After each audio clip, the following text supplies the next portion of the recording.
Assalamualaikum warahmatullahi wabarakatuh. Perkenalkan, nama saya Fahir Lutfia dari kelompok 7 dengan NPM 0603520008. Pada kesempatan kali ini, saya akan mempresentasikan psikologi Islam dengan tokoh Utsman Najati. Selamat menyaksikan.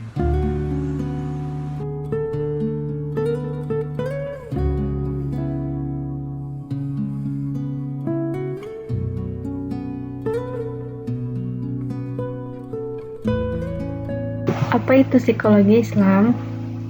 Psikologi artinya ilmu yang mempelajari tentang jiwa manusia. Sedangkan dalam Islam, psikologi yang mempelajari tentang jiwa manusia disebut dengan an-nafas.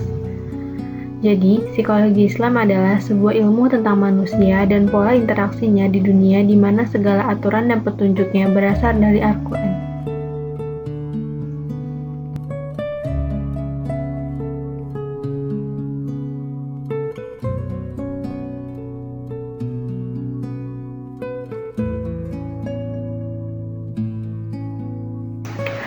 Utsman Najati berupaya mengembangkan psikologi melalui perspektif Islam yang bersumber pada Al-Quran maupun hadis. Proses pemikiran Utsman Najati dimulai ketika sedang mempersiapkan disertasi untuk program magister dengan judul Pengetahuan Empiris menurut Ibnu Sina pada periode 1939 sampai 1942. Najati salah satu tokoh yang berusaha untuk mensinergikan antara ilmu psikologi dan Islam. Najati juga melakukan pengkajian terhadap konsep psikologi yang berasal dari Al-Quran dan Sunnah. Dalam karya-karyanya juga terdapat beberapa teori psikologi konvensional atau psikologi barat. Dalam artian, berarti Najati tidak anti terhadap teori-teori psikologi yang berasal dari barat. Muhammad Utsman Najati adalah dosen Universitas Arab Saudi dan dosen tamu di beberapa perguruan tinggi di Kuwait dan Mesir. Selain mengajar, Utsman Najati juga aktif menulis buku dan memberikan ceramah di berbagai lembaga pendidikan serta memberikan ceramah di sekolah tinggi keguruan Kairo dan di Madrasah Sanawiyah Syuwa'ih di Kuwait.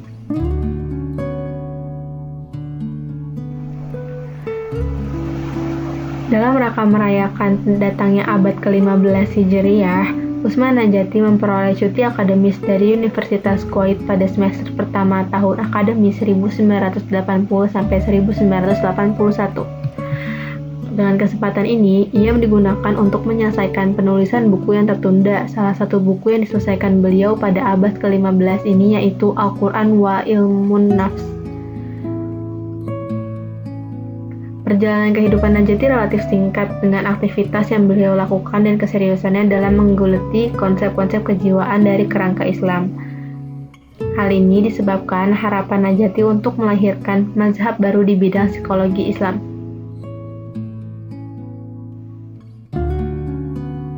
Karya-karya Utsman Najati yang pertama adalah Al-Quran wa Ilmun Nafs pada tahun 1987. Yang kedua ada Al-Hadis An-Nabawi wa Ilmi An-Nafas pada tahun 1988. Yang ketiga adalah Al-Idrak Al-Hissi pada tahun 1980. Yang keempat adalah Ad-Darasat An-Nafsaniyah pada tahun 1993 dan karya-karyanya yang lainnya. Bangunan pemikiran Utsman Najati tentang Al-Quran.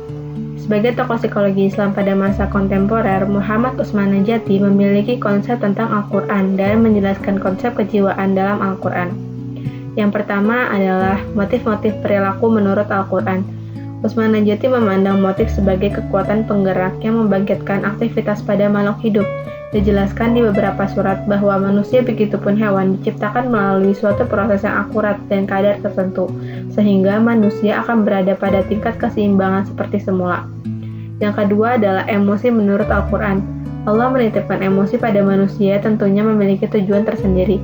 Dalam kitabnya, Utsman Najati menjelaskan adanya keterkaitan antara motif dan emosi. Sebetulnya, jika kita rasakan dan cermati, rasa emosi itu bisa menimbulkan hal positif, tetapi di saat itu menjadi berlebihan akan menimbulkan dampak negatif. Yang ketiga, tentang persepsi menurut Al-Quran.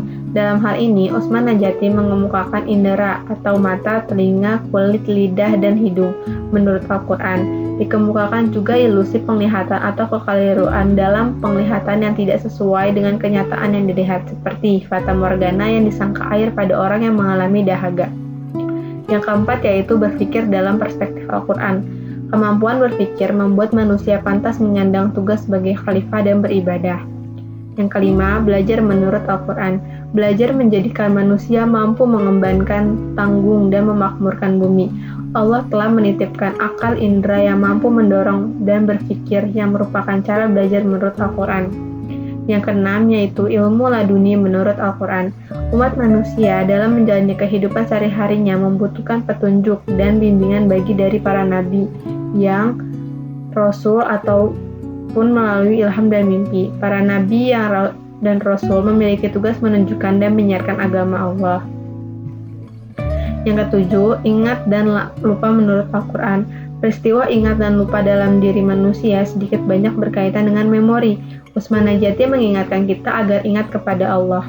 Yang kedelapan, sistem otak menurut Al-Quran. Terdapat peristiwa yang tersimpan dalam memori otak manusia dan terdapat pula peristiwa yang terlewatkan begitu saja, yang kemungkinan peristiwa itu tidak begitu mengena dalam diri manusia. Dan yang terakhir ialah psikoterapi menurut Al-Quran. Usman Najati mengemukakan psikoterapi menurut pandangan Al-Quran secara implisit. Najati menyampaikan bahwa terapi-terapi Al-Quran terkandung di dalam keseluruhan ajaran Islam, yaitu ajaran tentang akidah, tauhid, ajaran tentang ibadah atau sholat, puasa, zakat, dan haji, ajaran tentang kesabaran, dan perintah untuk berzikir. Yang terakhir adalah bertaubat atas dosa-dosanya.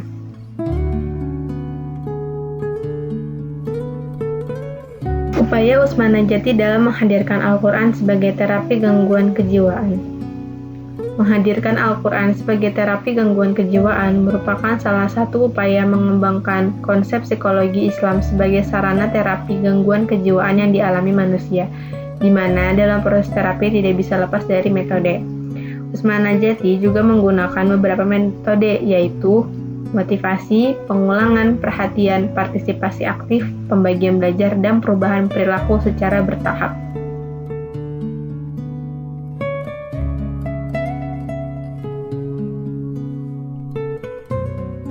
Sekian presentasi dari saya, semoga yang saya sampaikan bisa bermanfaat untuk kita semua.